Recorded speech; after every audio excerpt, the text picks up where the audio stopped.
Hey guys, so I'm here to do chapter 2 of the book It.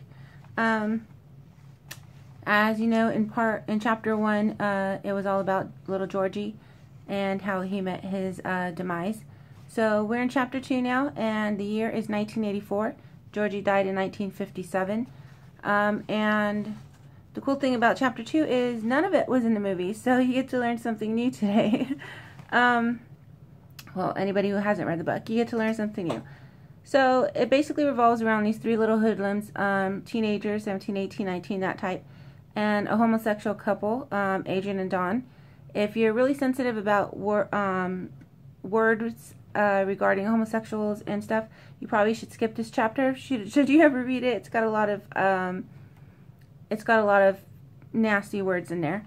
It also has a cop, Harold Gardner, who is the son of Dave Gardner, the man who found little Georgie's body, and also the district attorney, Buteller, is in there. So the chapter is all about an interrogation happening because Adrian, one of the partners, has been found dead, and the three hoodlums are being accused of this action. So the entire chapter is basically the three hoodlums, Steve, Chris, and Webby, being held in the police department and being questioned regarding the incident. The other person that's in the police department is Don Haggerty, who is Adrian's boyfriend. So basically, it's as they go along. I won't tell you the interrogation part, but there's a Canal Days fair. I don't know whatever town you're from, but usually in our town we have like a tomato festival or spring fair. Usually something you're known for, and in Derry it's the Canal Days Fair. It's celebrating their 100 years, and the canal is basically the reason why they turned into a boom town 100 years before. So there's a week-long festival happening, and during the festival, Adrian and Dawn were playing games, and Adrian won I Love Derry hat, and it's a funny hat, I Love Derry, and has a little flower coming out or whatever. And as they were leaving the fair on one night, they were holding hands and giggling, and like a normal couple would. And outside of the fair was the three teenage boys, and at first Webby thought they were a couple of girls, and because of the giggling, and when he realized that it was two guys holding hands, arm in arm, and they kissed right in front of him, he took real offense to that, and he started a situation with them. So I'll read that part real quick. And so here's the situation. As Dawn and Adrian passed, each arm linked in each other's, Webby told them, "I ought to make you eat that hat, you fucking ass bandit." And he's really pissed off because it says I Love Derry, and that offends him more because he's a gay couple talking about their town by wearing the hat. Adrian turned around towards Webby, and he fluttered his eyes flirtatiously. "If you want something to eat, hon, I can find something much tastier than the hat." So he kind of antagonizes Webby a little bit, and Adrian seems like somebody who's not going to really back down. At this point, Webby decided he was going to rearrange the faggot's face.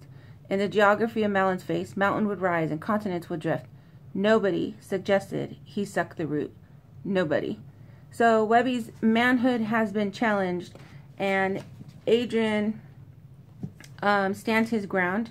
He doesn't leave, even though Webby is heading towards him in an aggressive manner. Dawn, on the other hand, has been in the town longer than Adrian has. He's stuck in a lease that he wants to get out of, and Adrian came to Derry to do a piece on, he's a writer, to do a piece on the canal, and ended up falling in love with Dawn and moving in with him, and has been there for almost a year. And Dawn has been increasingly pressuring him to leave Derry because he feels a darker side. There's this undertone of darkness, and there's a small gay community there, and the townspeople who know it's really aggressive towards them, he takes Adrian to the kissing bridge where there's a lot of like faggot, you know, go home queer, don't touch my ass kind of thing. And he's trying to explain to Adrian how dangerous it is. But Adrian can't help it. He loves Derry. He loves this new town he lives in. And he finally caves and said he will promise to move away as long as he gets to finish his novel, because he finds peace there in Derry. And he's been able to write his novel. And he's supposed to leave in October, which is a couple months after his death. So obviously he never finished his novel. Fortunately for them, at this moment, a cop is nearby, and before anything could get out of hand, he intervenes and tells the three boys to go on their way. And Adrian seems kind of like a fun-spirited person, not going to let him get it down. So as he's leaving, he yells out, "Ta-ta, love," Adrian called cheekily over his shoulder. "Shut up, you candy ass. Get out of here." That's Webby's description. And he says, "Next time I see you, I'm going to hurt you. And if you're wearing that hat, I'm going to kill you. This town don't need no faggots like you." Without turning, Adrian waggled his fingers with his left hand. The nails were painted cerise and put an extra little wiggle in his walk. So Adrian's really fucking with them. He doesn't care about this little punk kid who's trying to talk shit to him. And he just don't. And Don is trying to pull him away. Don doesn't want him to get into a situation. And the officer sends the boys away back into the fair, and Adrian and Don go home. So as the interrogation goes on, you know, each kid is slowly starting to break except for Webby. But Chris and Steve are not as strong as him. They're not as hard-headed as him. So they start to get a little bit more and release some of the information that happened on the final day of the Canal Fair. And also interesting note, during the Canal Fair there was a museum set up by a local historian, local librarian, Mike Hanlon. So it's the first time we hear of one of the members of the Loser Club, all grown up. And he's running a museum. The museum has thousands of pictures throughout the past 100 years that his family has collected, and 9 reels of film. So I know in the new It trailer they show the reels of film going along. So kind of like, it's in the book. There's reels of film that happened that kind of timestamp Derry's 100 years. As I said, this year it's 1984 as they're adults. So a few days go by and the boys are at the fair, and there's nothing really happening. Rides are starting to close down. They say there's nothing left but baby rides and a few games. So they decide to play the same game that Adrian won the hat on. And now Webby, Mr. Tough Guy, can't win the hat. It's a pitching game and he keeps losing. So instead of just walking away or being at ease with it, his little buddy Steve-O decides to pressure him or make fun of him and tell him, "Oh, you can't even win the hat that the queer won. You can't even win the hat that the little faggot won." So it's pissing Webby off even more, and they decide to finally leave after the person gives them a consolation prize. And as they're walking out, Webby's still pissed off, and he wants to go find Adrian and Don. And he wants to pass by the Falcon to see if the queers are out there. And the Falcon is a local bar that it describes in the book. It's a local gay bar.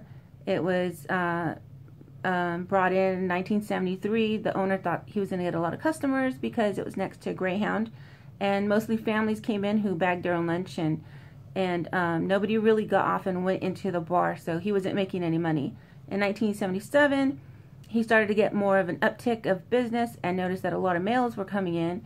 He said they're very polite, and that the only thing is they were very eccentrically dressed. Now, he didn't realize he was running a gay bar until 1981, which is like 4 years later, and he was hearing stories of the gay bar, and by the time he found out, he didn't care because he was making money and the patrons never bothered him. But I thought that was funny that he spent 4 years just thinking he was catering to a mostly male audience and didn't realize he was running a gay bar. So the boys come out of the fair. Webby wants to go by the Falcon. Excuse me. And Steve says no. And Webby tells him, now Webby's poking at him. Oh, what, are you scared? Excuse me again. And Steve still, sorry, kind of had a coughing fit. So anyways, the three boys are headed towards the bar after Steve finally relents to Webby's prodding. And when they get there, it says, the timing was just right enough so that the things worked out wrong for everyone. Adrian and Don came out of the Falcon after two bears, walked up past the bus station, and then leaked hands. Neither of them thought about it. It was just something they did. It was 10:20. They reached a corner and turned left. Now, at this time, Webby is super excited because he sees that they're there, but he's also very dismayed because he sees that Adrian is wearing the hat that he despises. And so all three boys decide to surround him. They each take a side, surround the two guys as they're headed toward the kissing bridge. Now, when they get near the kissing bridge, they get confronted. So I'm going to read the confrontation because I think it's important. And it's kind of like as it goes on through the interrogation of what they're saying. So Webby said, "Give me that hat. Give it to me, you queer." "If I do, will you leave us alone?" Adrian said. And it's important to note that now in this situation, Adrian is not as jokingly about it because he realizes that their tone is different, that the situation is different, and now he's very afraid. "Just give it to me, fucker." So Adrian handed it over. Webby produced a switch knife from the pocket of his jeans and cut it into two pieces. He rubbed the pieces against the seat of his jeans, then he dropped into his feet and he stomped it. Don backed away a little. Their attention was divided between Adrian and the hat. He was looking around, trying to see if there was a cop nearby, which there wasn't.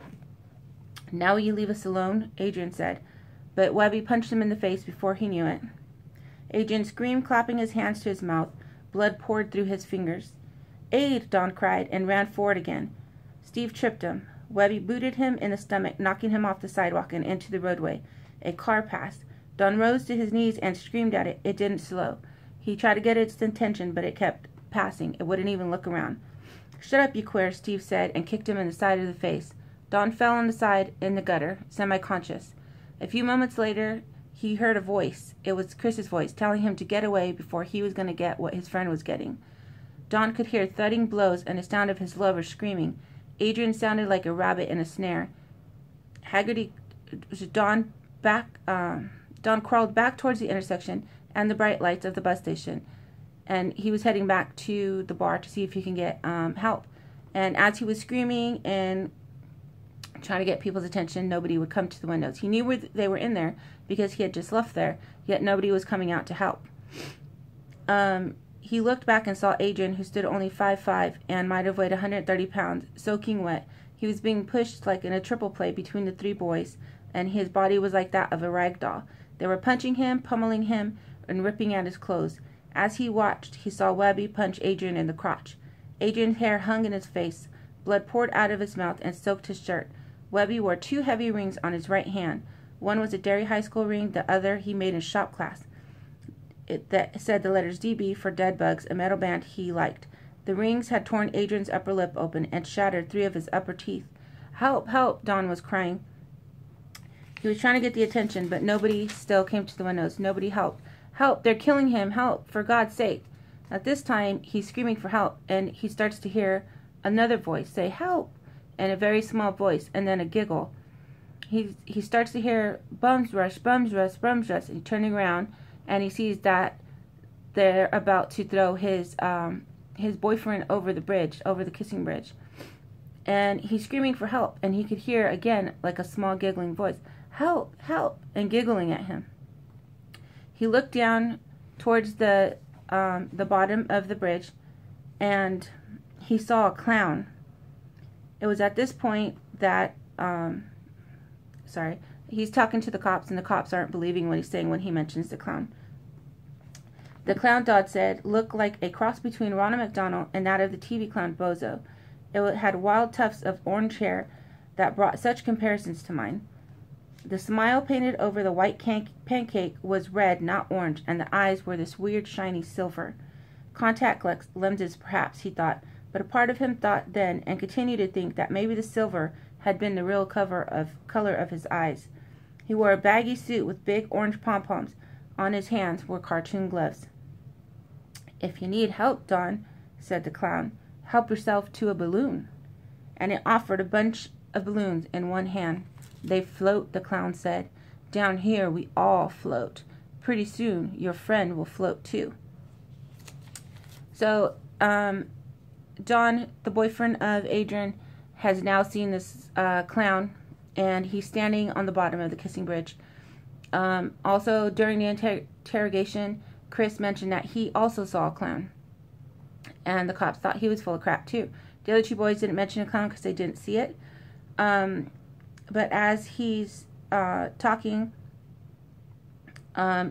he sees the clown, and he continues hearing "bum rush, bum rush, bum rush." So he knows they're about to throw his lover over the bridge, and so he races back and screaming "no, no, no" at the top of his voice.